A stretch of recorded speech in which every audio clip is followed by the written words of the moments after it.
Okay, so I will start and introduce Van, and then I think, unless Matt tells me otherwise, you guys are all going to be on mute while Van's talking, and then I guess we'll have some time for Q&A at the end of the session. And I think what we've done before is go around to different offices one by one rather than a free-for-all.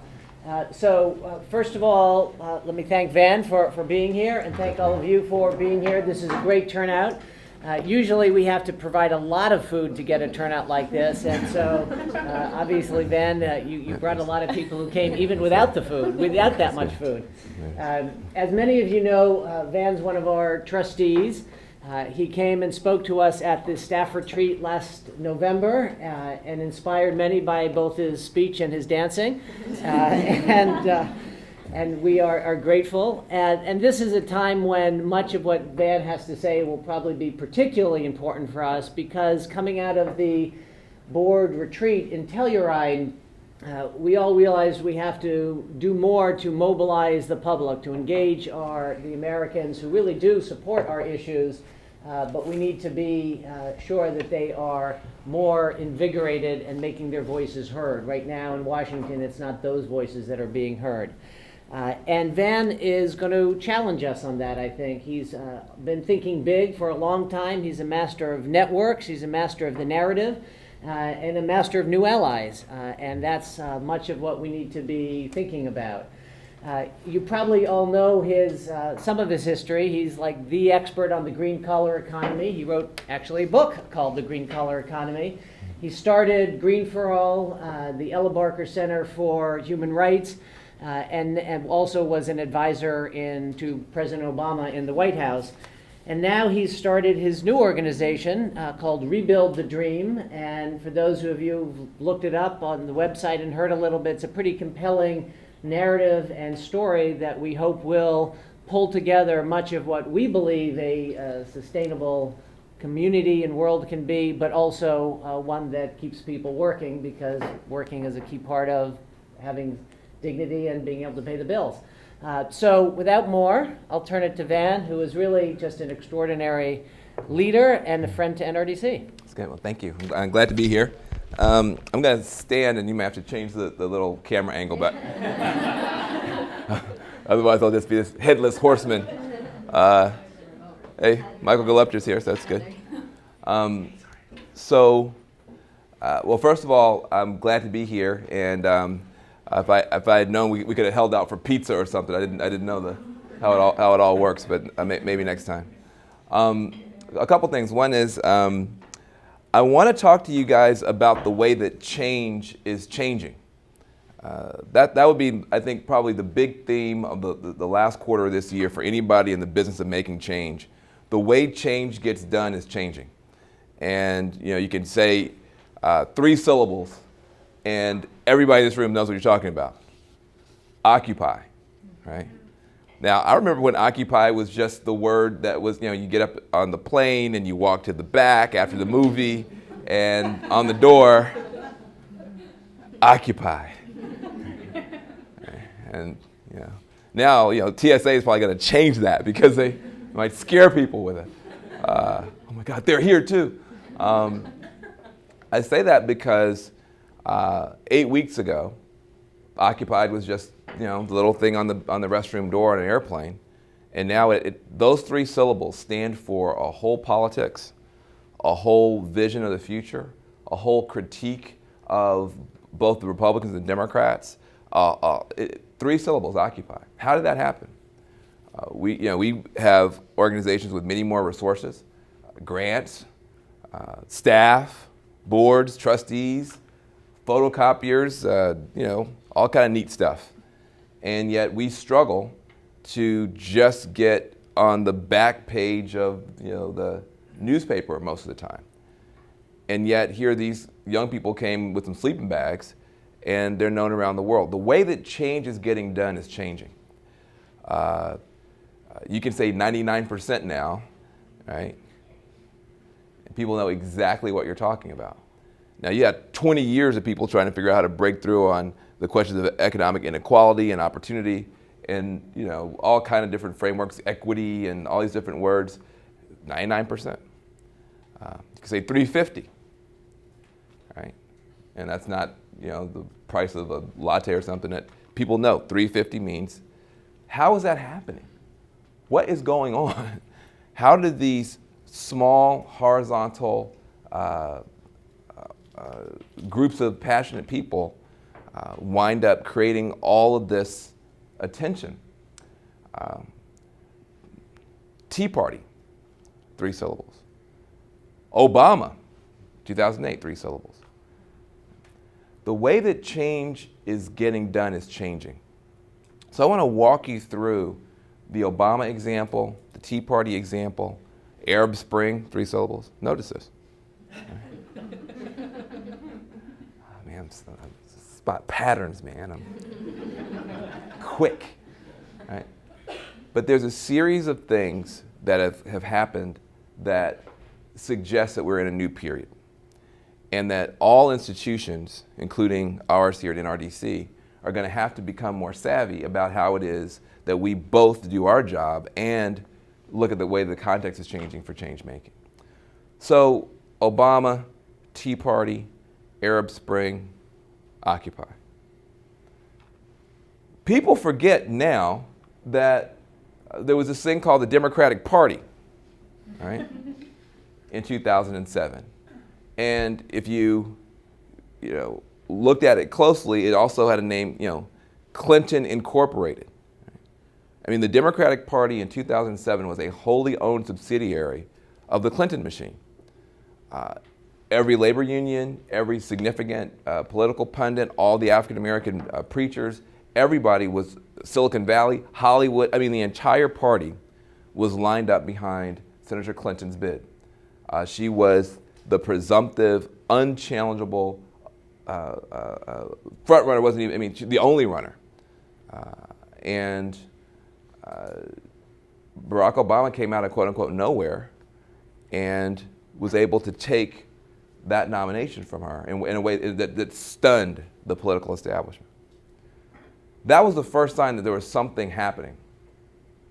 Part of it was generational, that the Clinton machine was kind of built off of people who were my age and older. I'm in my 40s. And they just kind of skipped a bunch of people. And all those people was kind of wandering around with nothing to do. And it was pretty clear they weren't going to be invited to be in the cabinet or in the administration because there was a whole team of people sitting over the Center for American Progress ready to go. And there was massive amounts of unleveraged assets just laying out there, gold on the streets. Well, there's a reason that is true beyond just the fact that maybe the Clintons didn't think well enough in terms of intergenerational stuff. The generation coming up is much bigger.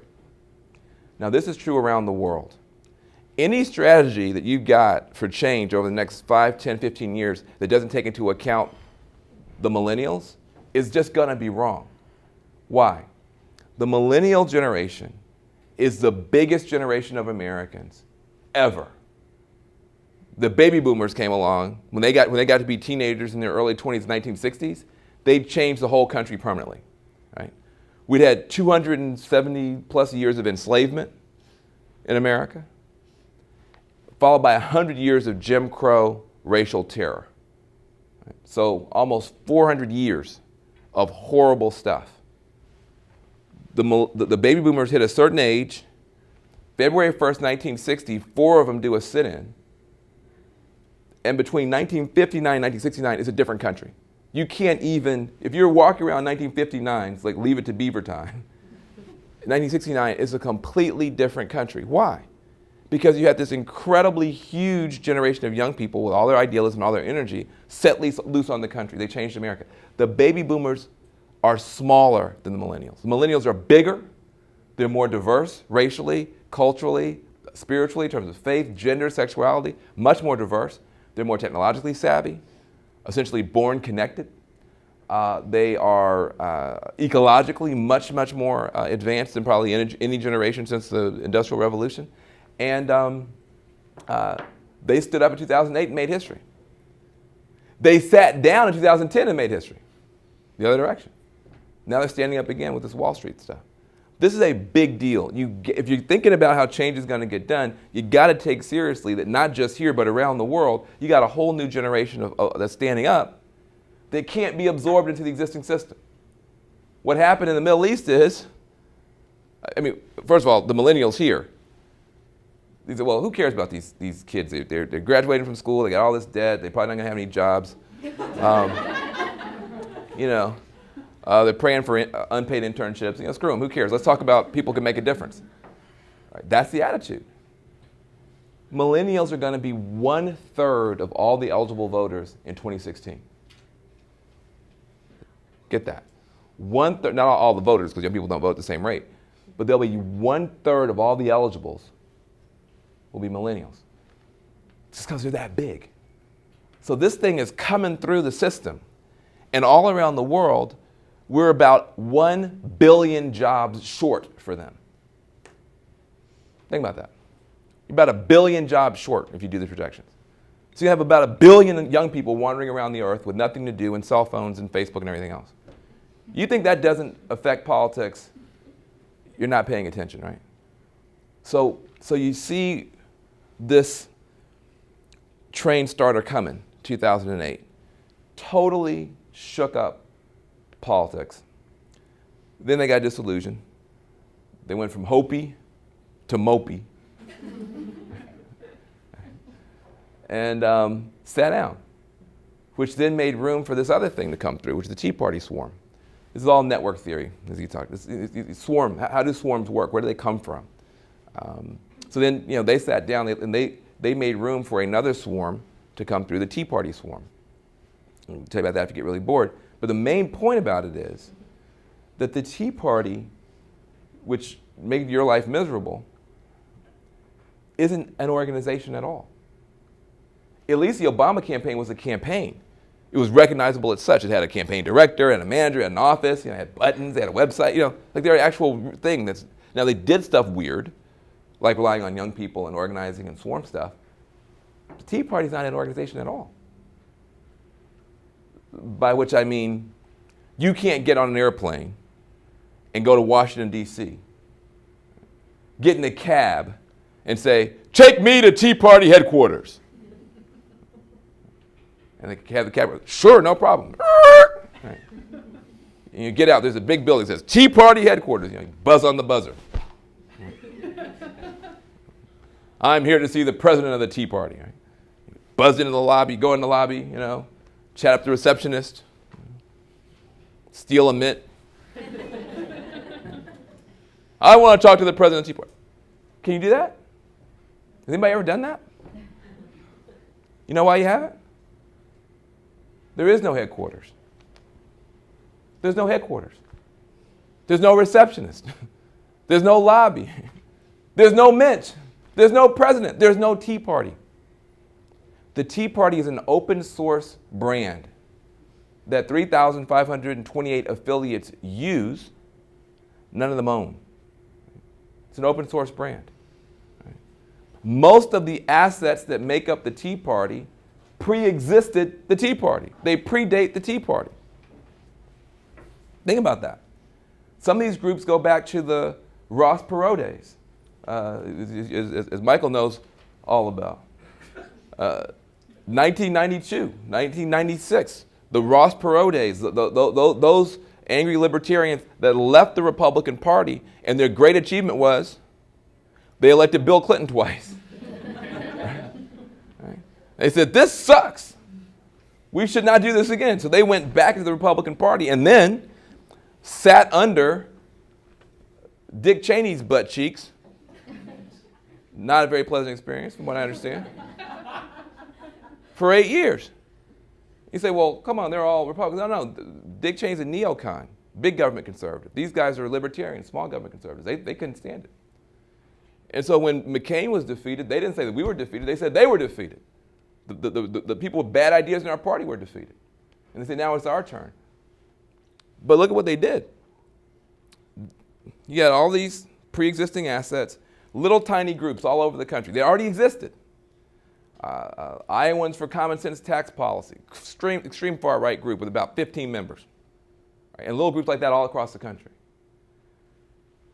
They're looking at first quarter 2009, Barack Hussein Obama in the White House, 60 votes for Democrats in the Senate, and Nancy Pelosi, best speaker ever, running the House.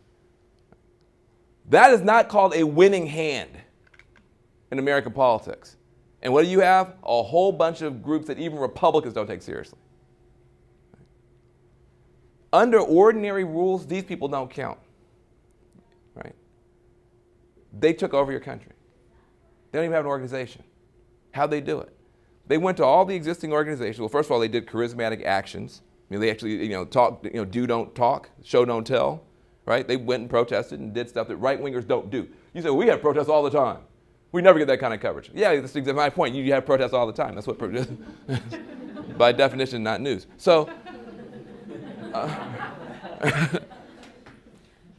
but right-wingers in America don't protest. Right? They usually don't have to.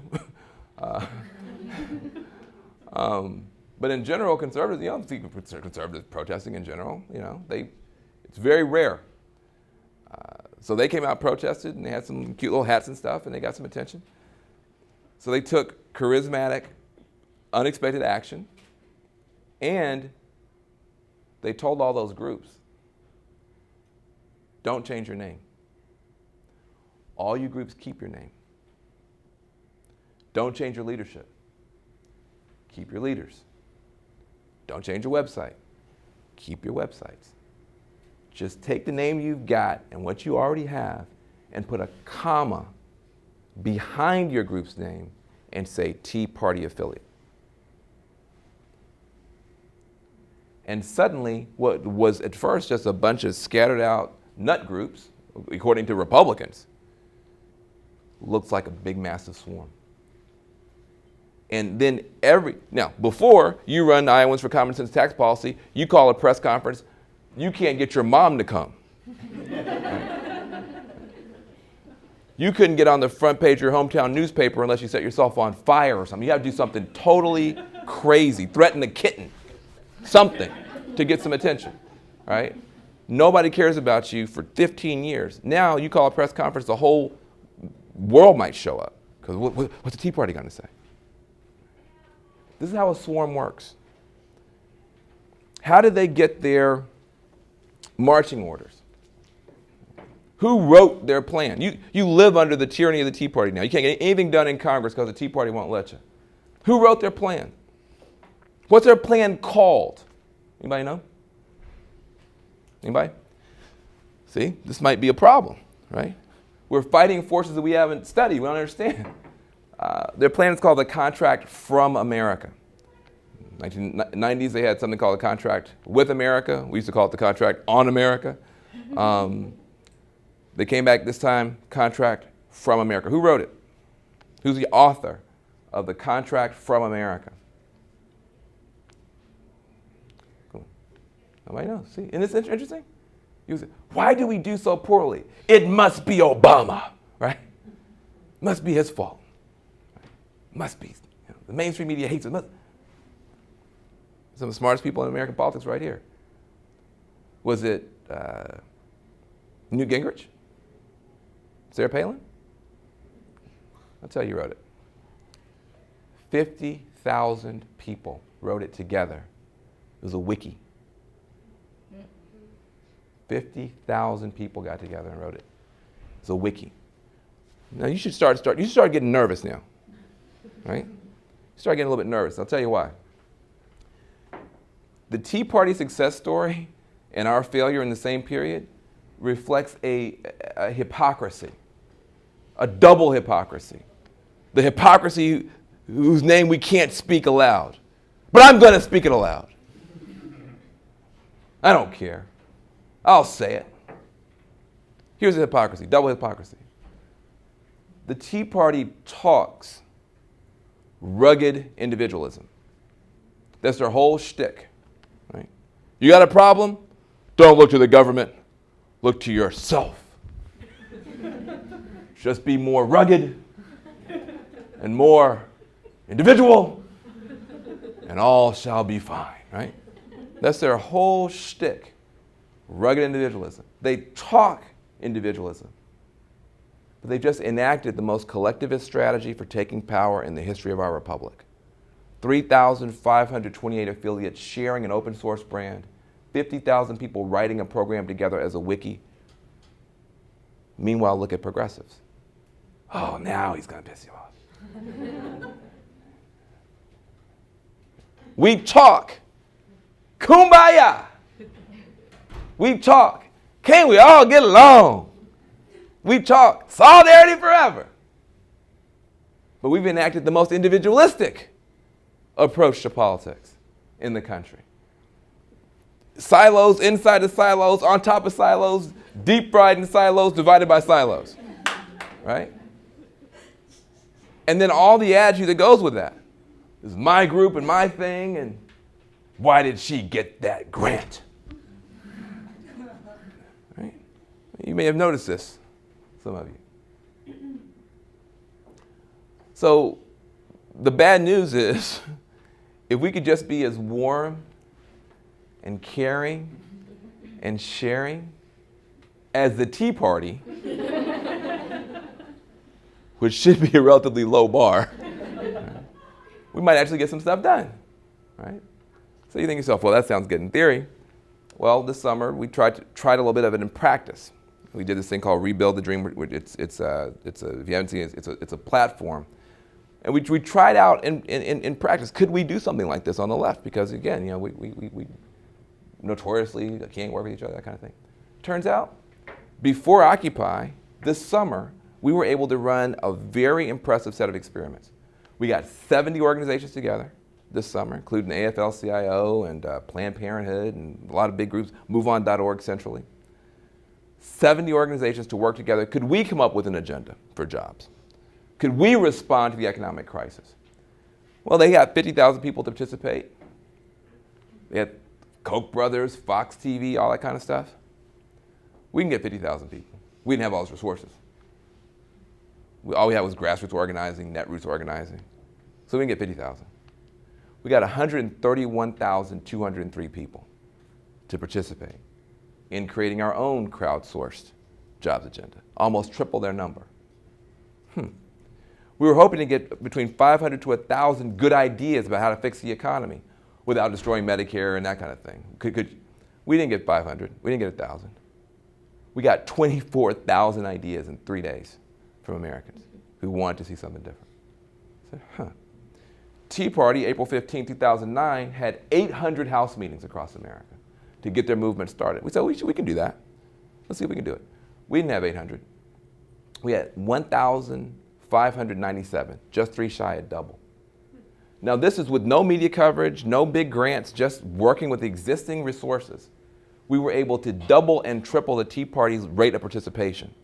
All of this before Occupy happened. So we were pretty clear that you could probably have in this country a big swarm from the left on the economy based on economic grievance and those kind of concerns. And so while we were planning our big conference to debut the idea on the front end of October, Occupy just blew up. Right? Now, we had studied the Tea Party swarm. We were trying to replicate it. They had studied the Arab Spring swarm, right, and decided to replicate it. But why were we able to get, I mean, so, you know, if Occupy wasn't doing what it's doing, there would have been another thing, the stuff we're doing. And there might be 5 other things before the year's out. Why? Because the pain threshold for the American people has been hit economically. And the frustration threshold has also been hit politically. And so you're going to have, how you doing? Good to see you. You're going to have not just dozens or hundreds or thousands, you're going to have tens of millions of people wandering around now, especially young people, saying, this sucks. Right? There is something wrong with the country, something wrong with my community, something wrong with me, something's wrong. And I want to see something change.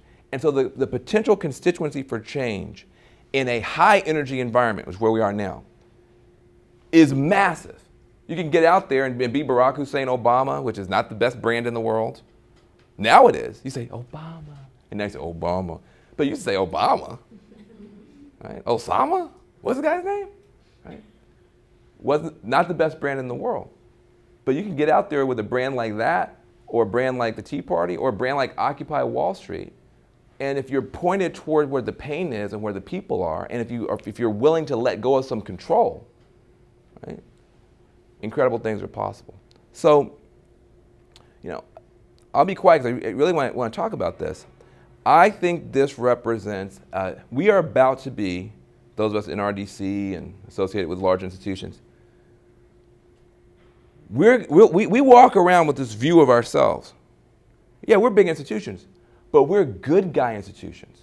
We're good people institutions. We're the good institutions. And certainly the public can distinguish between the good institutions and the bad institutions. We're about to be in an anti-institution moment, period, where all institutions are going to be challenged. What are you doing? What have you done for me lately?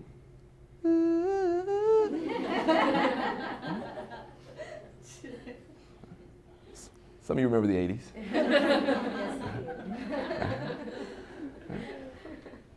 What have you done for me lately?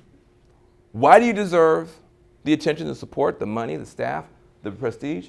Aren't you a part of the problem? Right? And that's going to be a tough thing, because you're going to be looking out the window at these gale storms kind of just rushing by the building. Like, well, hold on a second, that's not our work plan. Where'd that come from? Right? And I think the savvy institutions are going to figure out, and I don't have answers, I'm just pointing out the question. You got to start planning in some ways where you expect this. We can't just keep getting shocked, right? I'm so stunned that this big, massive thing just happened that wasn't on my work plan. This is not a right-wing period in America. It's not. It's not a right-wing period. It feels that way to you this minute. But look at the elections yesterday. I mean, we just whooped butt all over the country yesterday, right? So then, people go, oh, well, maybe it's a left-wing period. It's not a left-wing period either. It's not a right-wing period. It's not a left-wing period. It's just a turbulent, volatile period where the biggest questions on the table are not being resolved by institutions. Whether it's the economy, whether it's environment, whether it's health. The biggest questions on the table, Washington, D.C. is stuck on stupid and can't resolve, and everybody knows it, and nobody thinks anybody's going to come help them. That's the other thing. You got a whole generation that's pretty clear now. Nobody's coming to help me. I was in Iraq. I was in Afghanistan. When I was over there, plenty of support. Halliburton was taking a big cut of it. At least there's some support. They dumped me at the airport. I leave a military battleground with all support in the world. Now I'm in an economic battleground. Nobody's going to help me. I'm on my own. You got young people graduating off a cliff every spring now. Graduation used to be a happy moment. Remember that? Remember that? The only question, you got a job? You got a job? Got a job? Got an internship? Got a couch?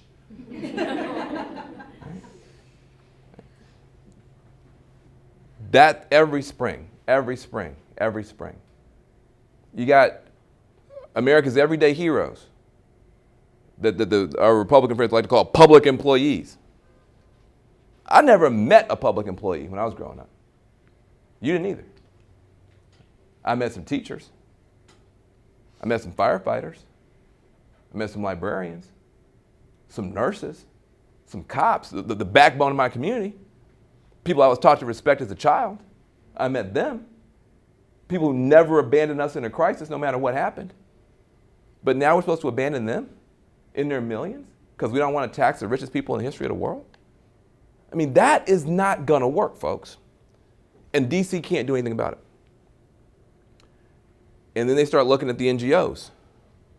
And we're so busy trying to make sure that we understand the subcommittee of the subcommittee and have, and understand who, and we look like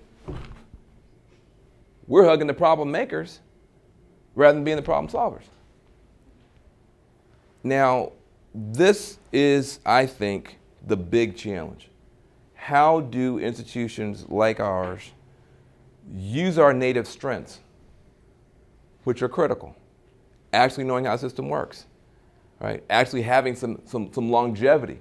You know, some of these young folks with Occupy, they act like they invented breathing sometimes. You know, it's like, and I love it, but it's like, no, people were breathing before y'all got here. I mean, so, you know, young people do that kind of thing, but there's, ask me how I know. I used to be a young person, hard to believe. But there is a real role for institutions in making change, but it's got to somehow be calibrated now. And it's got to be brought into alignment with these more horizontal movements, these swarms. And I'd love to talk to you guys about it. I will say one thing about the Occupy movement before I sit down, since I had a little veil of criticism there. This is a big deal. This is a big deal. And it's a big deal because of how it got started. This wasn't us. It wasn't institutional players with some polling data and some really smart soundbite and a bunch of grants and the whole thing and polish all up. This was something else. And because it was a more of an authentic expression of people's real pain, at first most people stood back from it because you just weren't sure. Are these kids nuts? Right? Are they going to throw a Molotov cocktail at somebody? I mean, who are these kids? Was a big, I mean, in the back of a lot of people's minds the first couple of weeks. And something happened that I think we should take very seriously, which was that when they were finally challenged by law enforcement and a police officer decided, this is the first 2 weeks, people have forgotten all about this now, it's the most important thing about their story, and it's what I'll close with. Police officer decided, NRDC didn't come help these young people. Rebuild didn't come. NAACP didn't come. Big labor unions didn't come. Nobody cares about these young people out here. These young people have been out here for 2 weeks in sleeping bags. Let's get rid of them. And a police officer reaches into his belt and pulls out pepper spray. Now people say on, you know, the news and that kind of stuff, oh, the crowd was pepper sprayed, this person pepper sprayed, like it's no big deal. Pepper spray is not like mace. Pepper spray is a resin. It sticks to your skin. It was designed as a bear repellent. You're in the woods, feel some large presence behind you. It's not your girlfriend or boyfriend. You could just turn around and spray a grizzly bear in his or her face and she will stop and turn around and run. It is a serious, and until you decontaminate with water, i.e. wash it off, it just keeps burning. So this police officer, realizing these young people have no support in the world, I'm not gonna get rid of him, and he sprays 2 young women in the face with pepper spray. They weren't even holding signs. They're just standing there, and they fall to their knees screaming. Now I'm telling you right now, if somebody came in this room right now and pepper sprayed Peter, you wouldn't laugh at first. Later you say, "He was screaming!" But that would be such a violation. Somebody would do something, right? Those young people held their nonviolent discipline. Nobody threw a punch. Nobody threw a bottle. Nobody did anything. You know, there your friend is screaming in pain, haven't done nothing. They held their discipline. And then they came back the next day. They said, we just want everybody to know, issued a statement. We're not fighting against the police. We're fighting for them. We're concerned about their pensions. We're concerned about their children. The police are a part of the 99% too. That is a moral movement. That's February 1st, 1960, when those young people started sitting in and getting beaten up, not fighting back and standing up for the best of the country. That is a moral movement. And it was that decision and that wisdom and that sense of grace that allowed the Michael Moores and the Cornel West and the others who came in early to begin getting around him and getting behind him. So now, even the president says good things about him. But there's a moral capacity, I think, in this rising generation. I think they've got big hearts. I think they got big minds. I think they got big dreams. And I think they can make big change. We've got to just figure out how our big institutions can help them out. Thank you very much.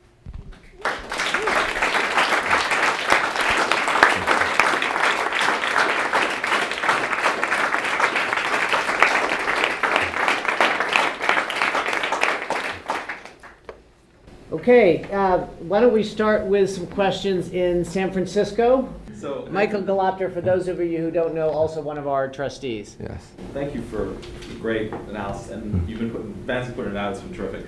So I think I'm frustrated about the state of climate activism, which I agree with you, and we've talked about for many years as being about economic activism as well.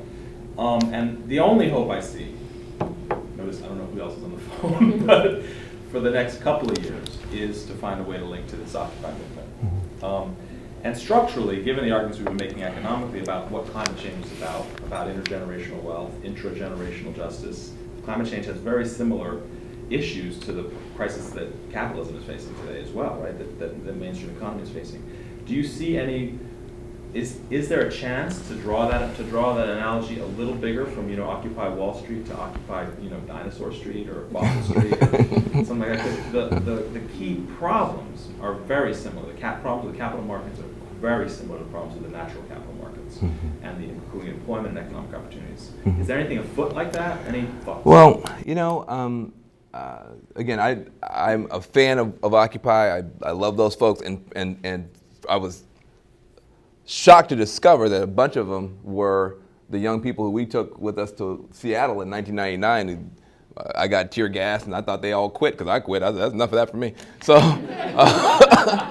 and it turns out a lot of them kept involved, and so some of these people are quite sophisticated. They've been around for a long time.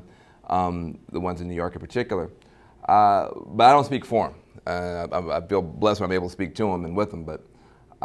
I think you have another, 350 is important, 350.org is important. And the thing that makes these swarms work is that both individuals and institutions can take action without having to get orders from anybody. So you can act, both individuals and institutions can self-activate and can kind of declare a tribe for themselves. And 350 is beginning to have that kind of effect for the section of young people. And don't forget, 350 really was a forerunner. 350.org was a forerunner to everything we're seeing. They broke the seal on protests against the White House. You talk about the sorry state of climate activism. Some people might say, what climate activism? You say, well, how can you go? Now I'm offended. What do you mean, what climate activism? Have you seen our reports?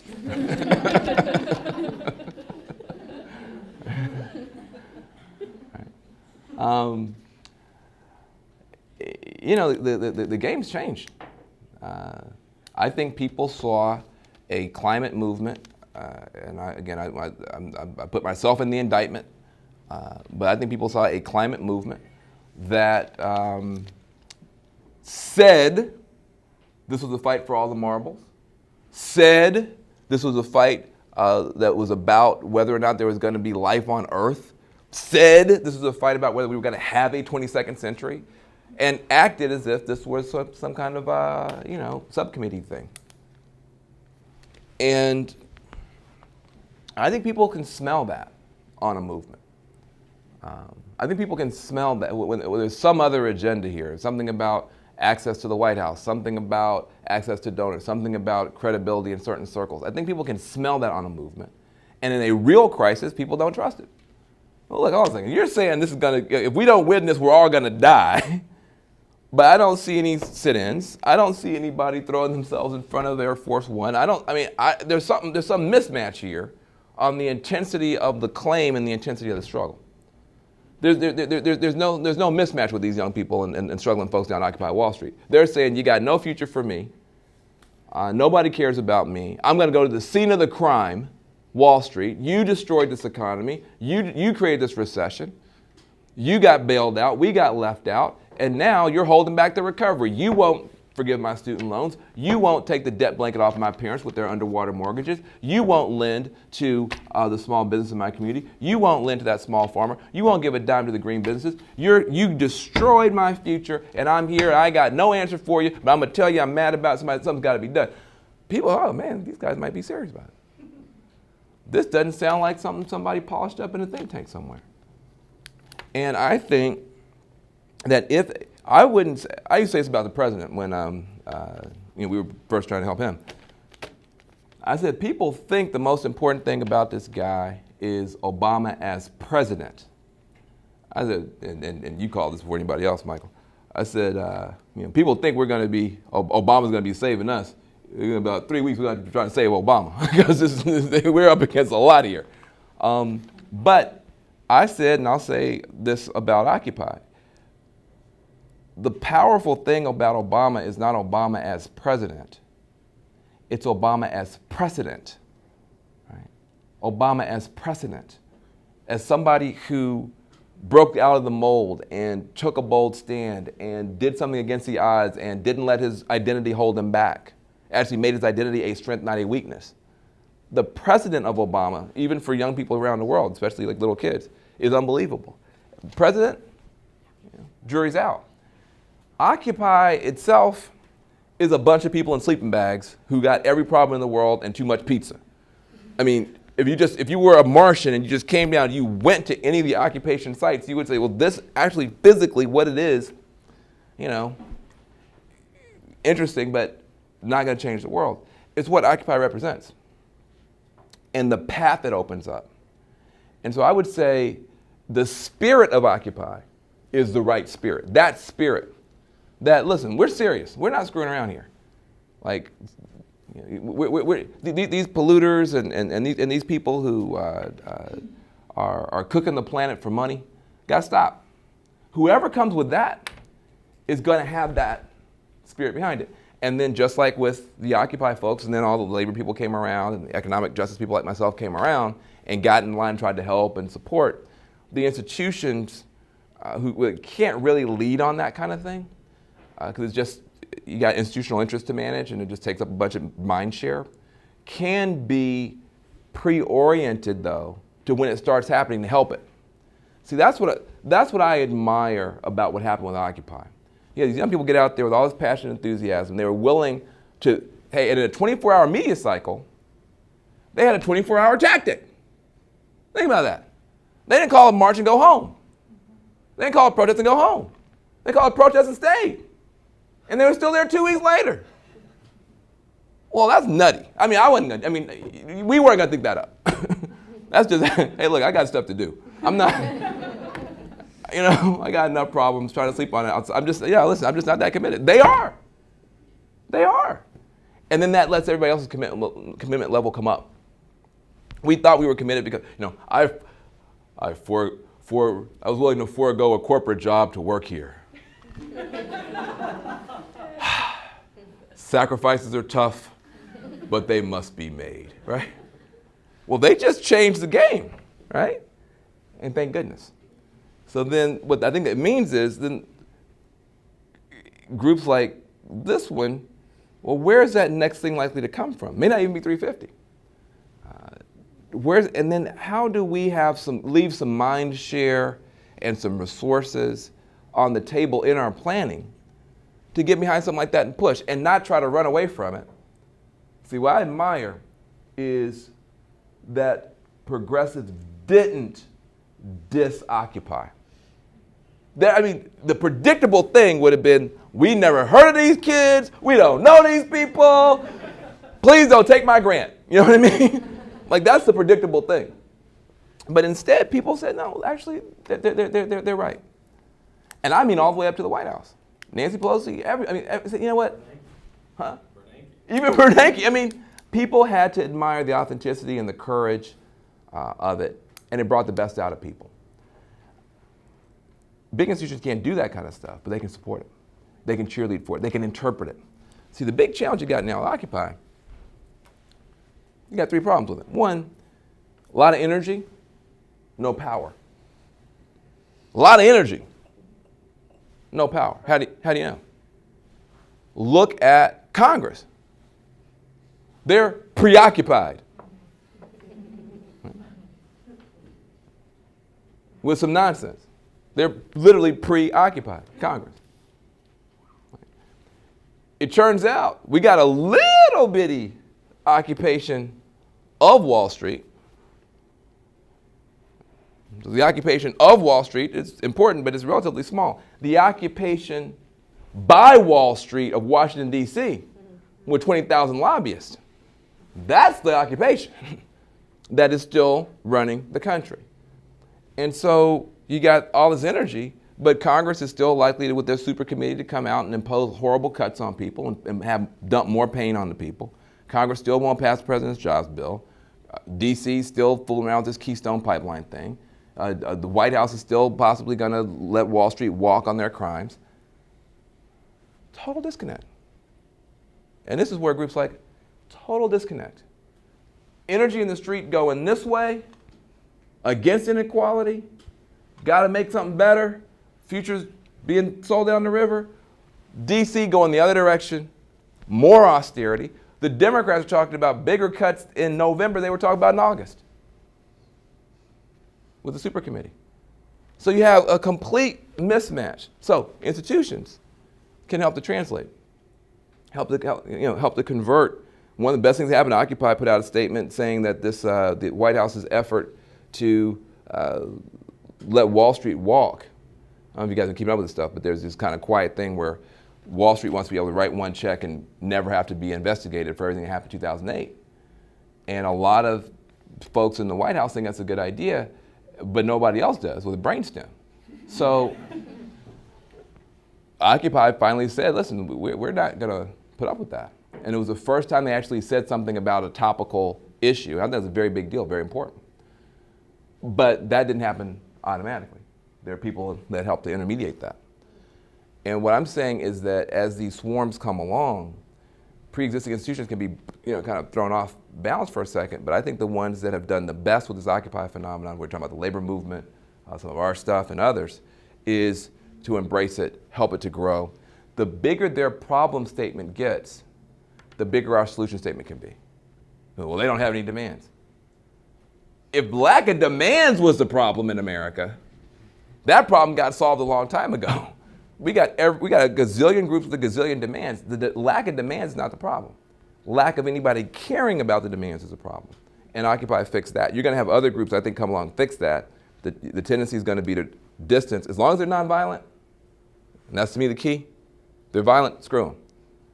But as long as they're nonviolent, even if they talk funny or say rude things or do strange behaviors, as and have piercings, these things that I don't do. But as long as they're nonviolent, I think big institutions got to stand with them.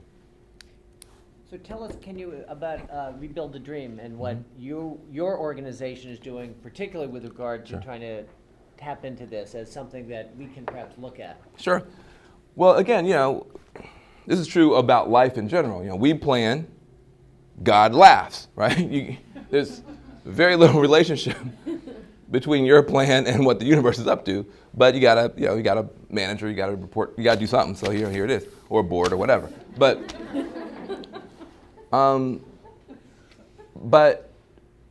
when our conference was October 3rd through the 5th in D.C., that was just when Occupy was starting to peak. And we said, listen, we got to make some changes here. So we changed our opening plenary, brought some of the young people down, gave them the megaphone, gave them the microphone, changed a lot of what we were talking about to give them some lift. At first, the media was confused because we were so embracing of it that they thought that, well, the Occupy Wall Street people are having a conference in D.C. We said, okay, well, maybe we a little bit more message clarity next time. But we embraced also, we recognize, and not just Rebuild, but MoveOn.org, all the groups that had been working on this Rebuild the Dream project, said, listen, they got real needs down there. So we went to our lists and raised money and sent pizza and sleeping bags and all that kind of stuff, and also tried to get out front and make sure that the mayor understood that these folks had support. And by the time the mayor decided he was going to really move on them, they did the kind of false start one with the pepper spray, and that blew up in their faces, and they kind of backed up. And they tried to move again 10 days later. By that time, we had built up such massive support. Not just us. I mean, they deserved it. They had earned such massive support. But I went on Bill Maher's show and said, listen, this is a big deal. I was on MSNBC. I said, listen, this is a big deal. I was the first White House official or whatever, National Democrat, to come out, fully embrace, no qualifications. These young people deserve our support. And young folks and struggling folks. It's not just young people down there. And so when the mayor did finally say he was going to wipe them out, we were able to put, 5,000, 6,000 people down there in the morning. You're going to have to arrest a lot of people, Mr. Mayor. Labor folks, clergy, and he had to back off. They're still there, not because of their genius alone, but because then institutional forces got around them and said, listen, this is special. These young people and these struggling folks are special. Just like you would have defended the sit-ins in the 60s, where they were trying to stop the oppression of African American people. These folks are trying to stop the obliteration of the entire middle and working class in America. They deserve to be there peacefully, nonviolently with their witness for their suffering. And I can't remember how many, 30 or 40,000 letters we got sent to the mayor. I mean, we did a lot of work to let people stand. Didn't say, well, if we get out there and we're supportive of them, and then tomorrow one of them throws a punch, and oh my God, what our funders going to think? So listen, I happen to, like Michael, know a lot of history, and we talk about. I mean, sometimes bad stuff happens in these movements, but if the center of gravity is right, you stand with it. People talk about the Children's March in Birmingham, Alabama, and how the kids came out of the church, and the dogs were sicked on the kids in Birmingham, and the fire hoses were turned on the kids in Birmingham. Everybody talks about that. You know what they don't talk about? The fact that about a third of those kids went and got bricks and bottles and started, And then they had to say, listen, that's not how we do things. But the story could have just easily been kids throw bricks and bottles at police dogs. But everybody understood that the moral center of this thing was about nonviolence. So even when there was a mistake that was made by the young people at first, it didn't kill the support for the movement. I said, well, this movement has already demonstrated its moral commitment to nonviolence. And it's already suffered. And they've already gone to jail. And they've already been pepper sprayed. And they've already been beat. And so for us to sit back here, we'll ensure that it goes in a negative direction if nobody comes to their support. So we've got to take that risk. And and of course, now, being no fool, everything we said was nonviolent. I mean, so every statement had the word nonviolent like 17 times. So people knew that what we were trying to support was that positive part of it. But we leaned in full force. The other thing is, I went to speak at Occupy Wall Street, Occupy Boston, Occupy San Francisco, Occupy Los Angeles, maybe some more. Why? I talk this much, I listen that much. Because we have to understand this thing. Institutions have a hard time we're used to being leaders, not learners. Right? We're used to teaching people stuff. Something like this happens, you go with some big ears.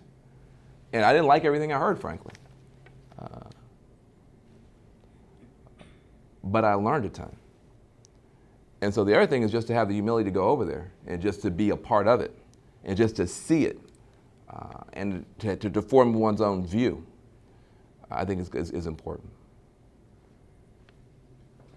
So a lot of the conversation about and you kind of name this, and this is what all the pundits are saying is that the critique of the Occupy movement is that they're resistant to naming a specific agenda. Yeah. You talked about the settlement issue with Wall Street. So that's a big critique. I'm curious if you could just comment a bit on kind of the source of the resistance to naming an agenda, which is, we can all talk about how massive the agenda is and how impossible it will be to articulate the entire thing, but but how, you've challenged us to kind of build on or utilize the energy of this group towards specific goals that we obviously have as an organization.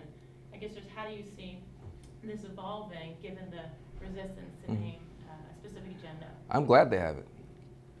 This thing would have been over in 2 minutes if they had, because then we'd be talking about their proposals rather than the problem. You got to let the problem statement get big enough so other people start trying to solve it.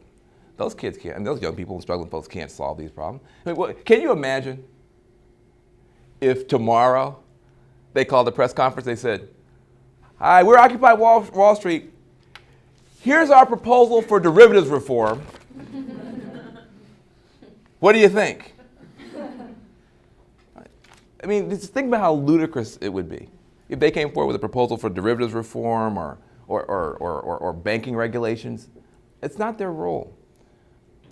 My view on them is this movement is not powerless enough yet to have demands. They're not powerless enough yet to have demands. Powerful people don't have demands. Powerful people have goals, right? If you go talk to a Wall Street banker, you say, "What are your demands?" I don't have any demands. I actually have power, so I've got goals, right? I've got an agenda. I've got a calendar. I've got things I'm doing. I don't have any demands. I actually have power. This movement actually is still growing into its power. It's not powerless enough yet to have demands. It has goals. It has aspirations. It has dreams. And it is actually up to the rest of us to come forward with proposals and that kind of stuff, and not even to go forward to them, because it's not really. It's at the end of the day, we know that both political parties have been corrupted by big money, and have taken the system off the rails. You can't say it publicly until they came along and made it possible, but everybody knows both parties are armpit deep in corporate money, and they just can't do the things that they should do for the people. So these young people called them out on it. Now, I don't care, honestly, what their proposal is for campaign finance reform, right? Somebody's got a better idea than they do, I guarantee you. Those people now should be able to get an audience. I don't care what their proposal is for the carbon problem, or for jobs or whatever, because somebody's probably got a better idea than them, but they couldn't get heard. We have to be as sophisticated as the system we're trying to change. To expect a bunch of young, struggling folks who just figured out how to break the sort of gag of silence over this problem, and have done so brilliantly, both with words and deeds. 99%, boom. Occupy, boom. And they're in 1,000 cities in the United States, 80 countries. To say, well, what's your proposal for derivatives reform? I think what we've got to do is say, listen, let's help them keep developing along the lines they want to develop along. They don't have a big reason to believe in the system. You're talking about people who've been left out. So they may want to create their own co-ops. They may want to do any number of things that don't have anything to do with going over here to Congress and getting mistreated. That's got to be all right. And we know that won't be enough. And so then the rest of us, I think, have to come forward. Now, we've got a jobs agenda and a bunch of stuff. We get more attention for it than we would have. The people actually now say, well, we hear that, Van Jones has some sort of solution to this thing. I was like, what, me? Thank you, Occupy, And so, but I really do think that we should understand their role. Their role is to highlight the problem and to expand the conversation and to talk about what they want to see happen. And technocrats and bureaucrats like us got to figure out how to get there, not them. Thanks. We're pretty much over time, but if you can, why don't we take one question from DC and one question from New York, where Occupy, let's start in New York, given that Wall Street is in New York and we've been talking about that. So I can't see, so this is great. Thank you for being so provocative. I was in Washington a couple of days ago for the Keystone XL, and we walked from the NRDC headquarters. We walked past the Occupy Washington group, which compared to us was not very big, but it was there. And I found myself surrounded by thousands of people. Many of them were these people who are graduating over a cliff. They were all very, very young people. and which I found very hopeful. So the question occurs to me, how to help codify, or how to push this thing or understand it. And you've mentioned many times, Ben, having an understanding of the situation. It seems to me that what's happening here, one of the common threads at the basis of this whole thing is a very simple, very clear, very urgent morality that's happening. It just isn't fair what's happening. It isn't fair that corporations are destroying the climate. It isn't fair, the inequality. It just doesn't sit right. And I think what we are experiencing is a sharpening of a kind of morality that is really important to understand for those of us who are in the process of having an agenda, whether it's climate, as Michael suggests, or any other thing, economic, whatever, education, whatever it is. There's a morality that's underlying all this that should direct our language, it should direct our strategy, and how we proceed on this. Yep. Amen. I mean, he said it. Okay, so let's take one question from DC and then we'll call it quits. Where's in DC? I can't even see. Down there. Any questions there? Maybe they're muted. You're muted if you're talking. Sign language? We're not hearing anything. Preaching. He's got a mic in his hand. No. Hold up a sign. Like So Occupy. what is it? It's like this? People's mic. People's mic. That'll be a president. That works. We can't hear DC. Mic check. Try again in DC. Yeah. Oh, they have one someplace else? Okay. No. All right. Wait, is it someone that's someplace else? Very hard to tell. Santa Monica. We have no questions in LA. All right. Well, why don't we call it there? Thank you all. We've already gone over our time anyhow. Thank you, Van. Yeah, good. And you can see why my next hour is going to be to try to convince him to come to our board meeting.